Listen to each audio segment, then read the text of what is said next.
tenemos información del tránsito. En Sarmiento circula con demora en este momento.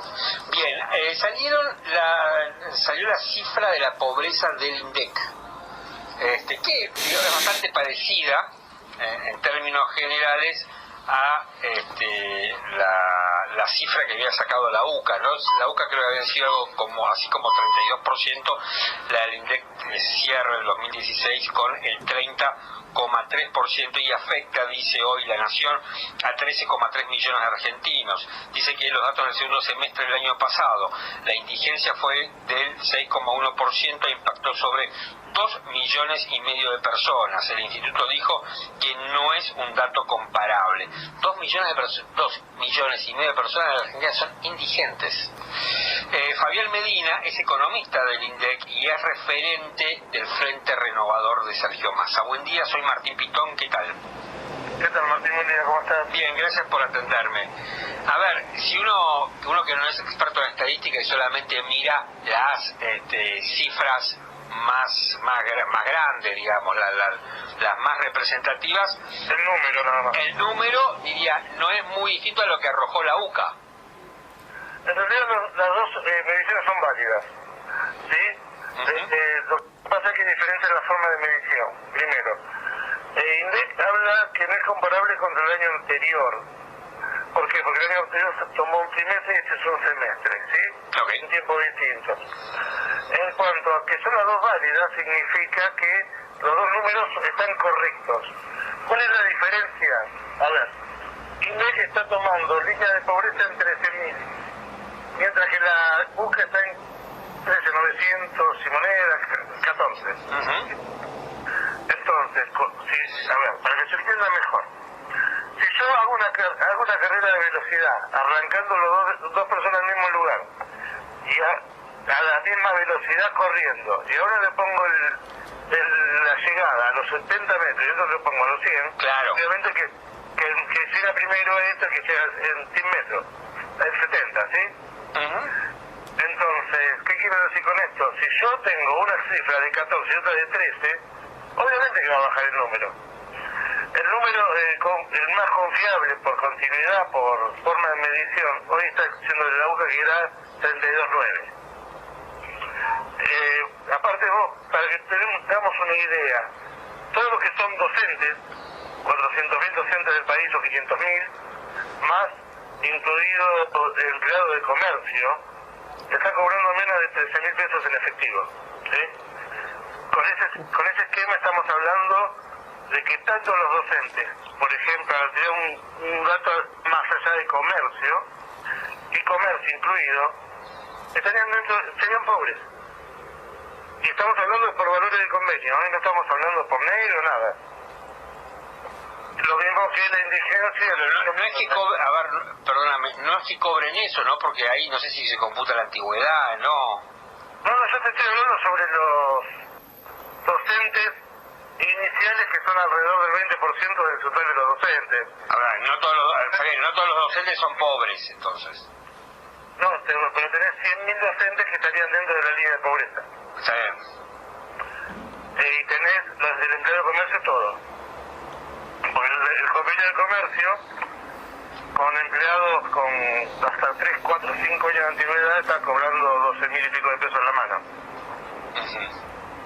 Entonces vos tenés un número grande de gente por convenio colectivo que estaría incluido, lo mismo que, por ejemplo, en la línea de indigencia de la UCA, son 6.500 y el INDEC son 6.000. Por ende entran los jubilados ahí, ¿sí? Sí. Entonces, ahí ya tenés un número que está llegando y prácticamente a 7,5 millones de personas. Ahora, como sea, convengamos que tenemos un problemón, con una o con otra. Es un problema inmenso, no un problemón. Es más que un problemón. Yo lo llamaría que esto es un proceso que no solamente viene de ahora, Esto es un proceso de arrastre de los últimos 30 años, por lo menos. ¿Y por qué? ¿Tienen alguna idea de por qué pasa, por qué sucede este proceso? Que es cierto que con cualquier gobierno, y tú, digamos, parece una política de Estado la creación de pobres en la Argentina. A ver, si vos no resolvés los problemas de fondo, en este caso el problema de fondo no es que la economía crezca o se caiga como pasó el año pasado en 2,3 del Producto Bruto, ¿sí? El problema de fondo es que tenés que resolver la inflación. El problema de inflación, hoy, si yo tomo el valor del 41 del año pasado o de 25 del año anterior, digamos, no son números catastróficos de inflación, contra lo que supimos tener en el año 89, por ejemplo. Pero lo que es el mundo sí. Pero para lo que es el mundo, que se mide con 2, 3, 4%, 2, 3%, hablar de 41% de inflación te deja casi en la hiperinflación, con referencia en lo relativo al mundo, estamos hablando. Claro. Entonces tenemos un problema que no resolvemos, que es el nivel de inflación, y también no solamente tenemos, se muestra por la inflación, tenemos un caso de competitividad no en tipo de cambio, sino en la parte de fiscal, en impuestos, muy alta la presión, tenemos mucha parte que cayó el consumo al mercado interno, sube muy pequeña parte de la exportación, pero la exportación es un 7, 8, 10% del total del Producto Bruto. Entonces, con este tema, por más que suba la exportación, si cae el mercado entre un 15, un 20, y la exportación le sube 2%, no es comparable. A ver, tenemos que resolver. Argentina básicamente se nutre del mercado interno. ¿No? O sea, de lo que compramos todos los días en almacenes, en comercios y en los supermercados, para que se entienda más fácil. ¿Por qué no habla de mercado interno como si todo el mundo entendiera lo que es? Sí. Ahí tenemos que generar consumo. Evidentemente hay que hacer un proceso, hay que hacer cosas que nunca se hicieron en Argentina. ¿Cómo? Aplicar formas que nunca se aplicaron. Acá cuanto más problemas hay, más impuestos se quiere recaudar, y cuanto vos más impuestos querés recaudar, menos terminás recaudando. A ver. No quiere decir que... Lo que pasa es que al mismo tiempo también queremos que la electricidad sea barata, el gas sea barato, mantener, no sé, digamos, un montón de gente a través de planes sociales. Entonces, a ver, si hay que bajar impuestos, yo estoy de acuerdo, para mí hay que bajar impuestos. Y después el gasto hay que bancársela. A ver, los planes sociales vos los tenés que transformar en planes de trabajo. Tenés que tomar políticas, por ejemplo, como las que tomaba en su momento la provincia de Córdoba, ¿sí? ¿Cuál era la provincia de Córdoba? No le pagaba a la gente en forma directa, sino que le pagaba a las empresas el valor del plan social, y la empresa pagaba la diferencia hasta el salario, ¿sí? Con lo cual la empresa se ve aliviada por el periodo de 2 años, por ejemplo, en la diferencia de pago, y paga cargas sociales únicamente por lo que paga la empresa. Entonces vos estás generando, a ver, ¿a vos te serviría cobrar 4.000 pesos por mes cuando podés cobrar 12? Y tenés una obra social y tenés jubilación, por más que tengas que estar 8 horas en una planta. Yo creo que no hay punto de comparación, y los beneficios sociales. Pero tenemos que llevar a esa cultura, el cambio de plan social al plan de trabajo. Lo que pasa en Argentina, el plan social ya se transformó en un salario. Exactamente.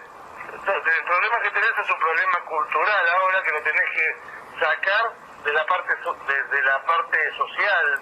Sí, yo creo que el problema también tiene que ver no tanto con el tema social, sino que en la Argentina es un pecado el concepto de la generación de riqueza, que en otras partes del mundo entienden que es el pilar fundamental para que crezca un país. O sea, si yo no genero riqueza, si no hay un tipo... que generar riqueza y acumular capitales.